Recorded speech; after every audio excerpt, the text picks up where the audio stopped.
I'm the only one who doesn't get a cake at the birthday dinner. You are a demon, not my family. You're a malevolent entity that needs to be driven out of the house immediately. We should throw holy water at her and recite St. Michael's prayer. Let's drive the demon disguised as a daughter-in-law and bring peace into our home. What the? Wait a minute. You've got to be kidding me. My mother-in-law grabs the bottle of holy water with great enthusiasm and turns to face me. Her eyes are blazing, and it's as if she's possessed by a demon. I'm sure she's unaware of her own ugliness. Sean, Jason, help me. The cry for help is ignored. The father-in-law and my husband silently clutch the rosary. Oh no, do you all hate me that much? I've endured the daily bullying of my mother-in-law and have done my best with the housework. Today is September 29th, so it's a perfect opportunity to do this. You should be thankful that I let a demon live among us for a little while. She raises her arm in the air, and I squeeze my eyes shut involuntarily. Hey, what are you guys doing? I open my eyes slightly to see the cause of her panic. I see everyone's looking at her, and the story goes back some time ago. I don't mean to brag, but my husband Jason and I are so in love with each other. He's a gentleman, although he's a little too serious. He understands that I tend to get absorbed in my work and takes very good care of me. He's a really good companion. We got married a few years ago and finally bought a house at the end of last year. It's a bit of a headache though when I think about the mortgage, but I'm happy because I felt like we have really become a family. My relationship with my father-in-law Sean is excellent. Like Jason, he's serious and a bit careless. He's now retired, but when he was a business person, he was admired by many of his colleagues. His hobby is traveling, and he often sends us fresh produce from the countryside. He often compliments that Jason is lucky to be married to me. I feel tickled every time he does. The problem is, hello Jason, it's your birthday coming up, and I'm coming to your house to celebrate. Mom, you don't have to come over for every event. We just saw each other last week, remember? What are you talking about? We are a family. We should be together all the time. I suppose Erin won't feed us well, will she? I groan at her high-pitched voice leaking out of the phone. The only problem in my happy marriage is my mother-in-law, Megan. I've been subjected to criticism and harassment like this from the very beginning, and it's gotten worse over years. She barged into my house unannounced, says that it's not tidy enough, and starts cleaning on her own. When she calls my name in her piercing voice, I begin to brace myself. Jason says that she's had a very peculiar personality since he was a child. She used to be a tiger mom, locking him up in his room and making him study. She was also a very economical person, or rather a cheapskate. She was so stingy that she hardly bought him toys. In the past, she was so frugal that she did not celebrate any holidays and events. When Jason mentioned to his friends that his family didn't particularly celebrate Christmas, it spread in the neighborhood. After that, she became morbidly obsessed with any events. When I asked him how she came to be like that, she answered with disgust. She has relatives who are well off, and they are all highly educated. She's jealous of them. Huh? Is that the only reason? It's ludicrous, isn't it? I think she sees you as an enemy because she has a complex about her low education. I did graduate from an academically well-known university. That was the result of my efforts. I worked my butt off to get accepted there. I don't deserve to be resented for that. There's no way I can tell her this straight out though.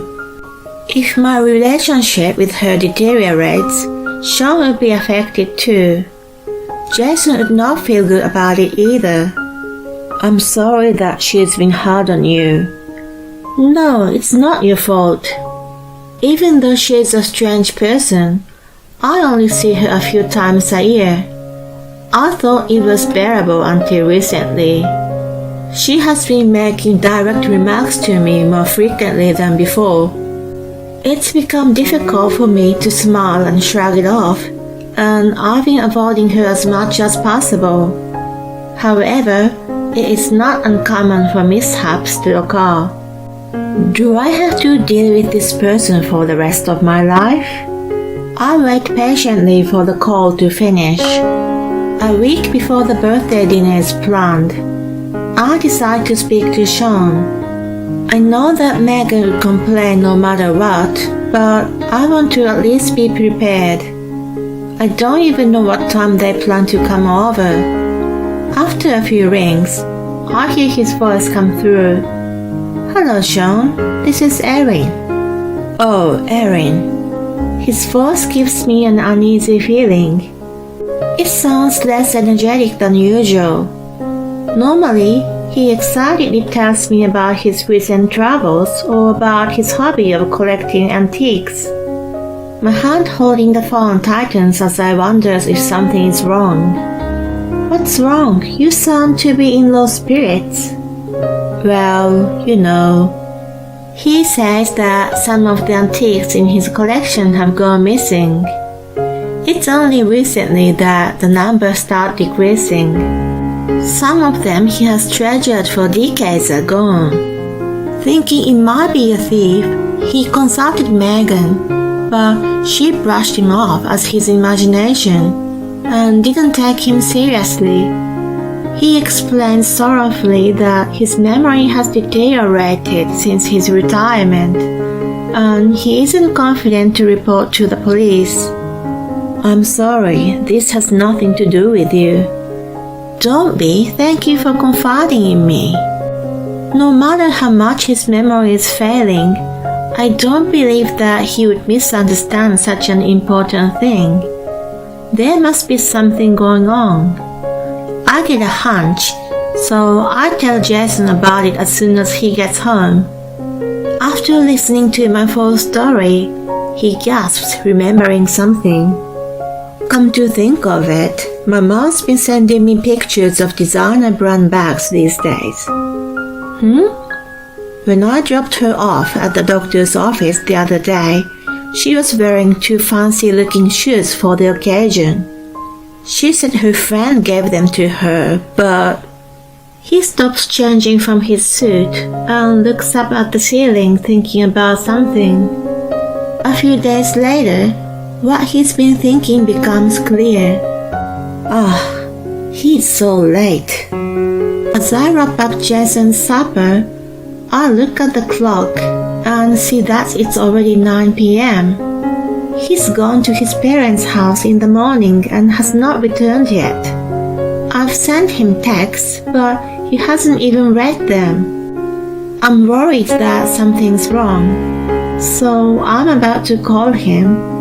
Then I hear the front door open. I rush to the front and find an exhausted-looking Jason standing there.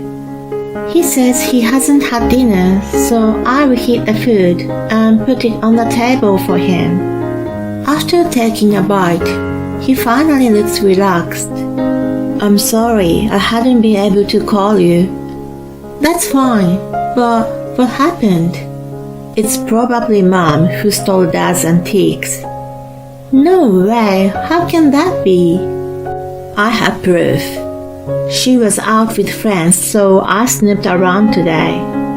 He shows me the screen of his phone. What I see is a closet full of clothes. There are several pieces of clothing from well-known brands. He slides his finger across the screen to a picture of a bank statement. I see Sean's name as an account holder. Is this the only balance he has? Yup, apparently my mom spent the money. When I told my dad, he wasn't surprised. They've already experienced something similar before. Jason's toys, gifted by his dad and relatives, kept disappearing. It used to happen so often, but when he asked his mom, she kept denying it. Instead of helping him find them, she told him, "If you have time to play with your toys, you should study. Get into a good school and let your mother enjoy the luxury of life." She kept repeating these things to him. He listened to her at first. She told him to study, but she did not allow him to get a tutor or buy him reference books. Her attitude was so contradictory that he began to distrust her. By the time he was in high school, he had become indifferent to her comments. So I talked it over with Dad. He told me in a low voice about the plan he had. Jason's birthday has arrived. Megan comes over wearing a flashy pink dress. I can tell that it's a designer's brand from the logos all over it. Sadly, it doesn't suit her at all. I look away in shame, but she doesn't notice at all and comes into the house as if it was her own. Sean apologetically glances at me. She mentioned that she would bring the food for us today, so I prepared only the bare minimum, some snacks and drinks. She begins putting out the items she bought one after another as soon as she enters the living room. They all seem to come from the gourmet deli, and the salads and hors d'oeuvres look all very fancy. It only makes me feel disgusted after hearing Jason's story. I can't help but think that her dress and all of these foods are bought with Sean's money. When the table is about to be filled with a lot of food, she excitedly sets a box of cakes. Jason is puzzled when he sees it. What? Only 3 pieces? Well, I don't eat a lot of sweets. Erin, can you cut them into small pieces? Sure.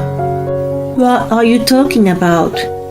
They're from a famous patisserie. It was hard to get them. Anyway, there are only 3 people in the family.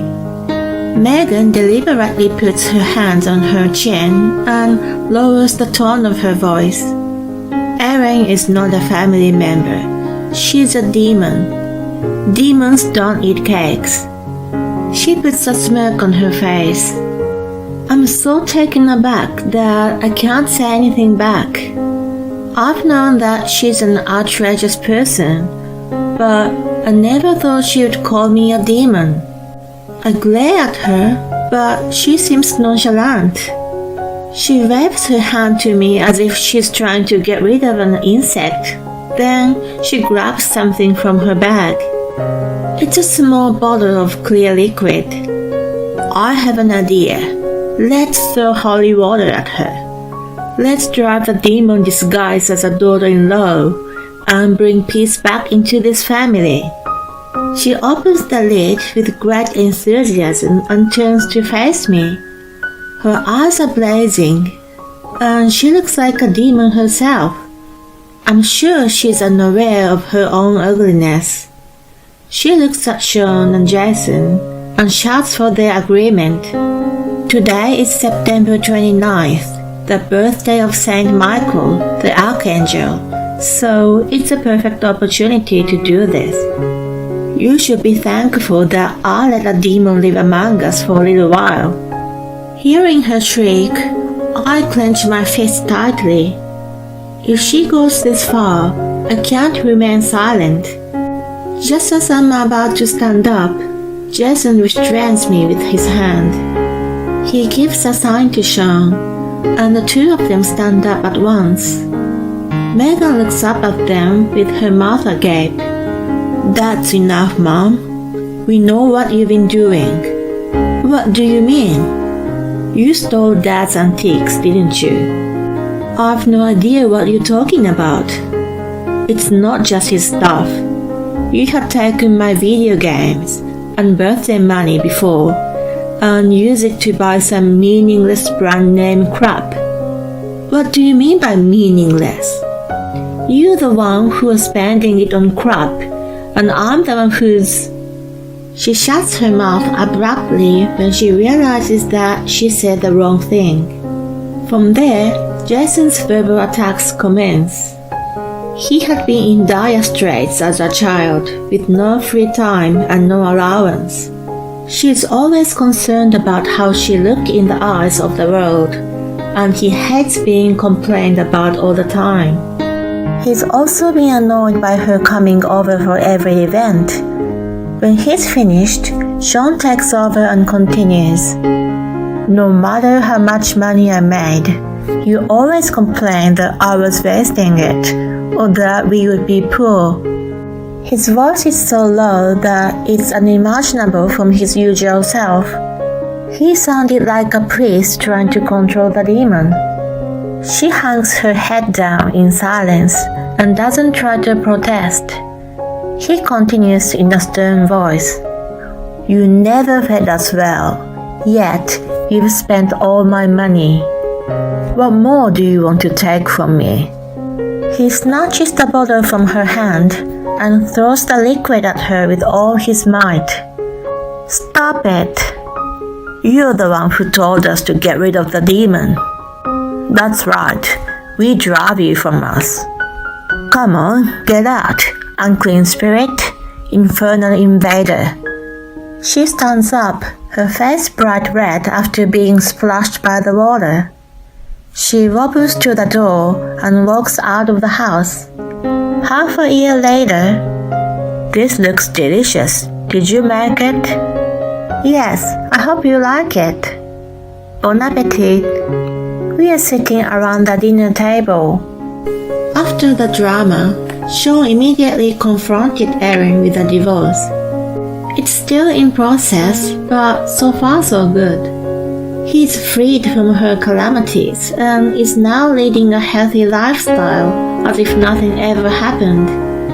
Although he couldn't get all of his antiques back, he started collecting them again. As for Jason and me, we are expecting a new family member. We'll be a much livelier family next year. We are very happy, even though we still have to pay the mortgage, and the financial headaches will never stop. While the three of us are enjoying our meal together, Sean suddenly puts down his cutleries. He looks at me with a serious face, and I straighten my posture. Erin, Jason, I'm sorry to bring shame on our family, but I must tell you something. What is it? It seems that Megan has been stealing from our relatives. I'm astounded, but keep quiet and wait for him to continue. After the divorce, Megan became penniless and asked her relatives for help. However, she's had a history of stealing their belongings, and they've already distrusted her. She has been working part-time jobs, but hasn't been able to hold them for a long time. Her pride must get in the way, which causes problems with her co-workers. Sean says that much and hangs his head down. If she ever comes here, you can send her away immediately. I'm sorry for scaring you when you're expecting. Please, Sean. Thanks to you, we got rid of her. Indeed, we've driven out the bad spirit with holy water, so it's alright.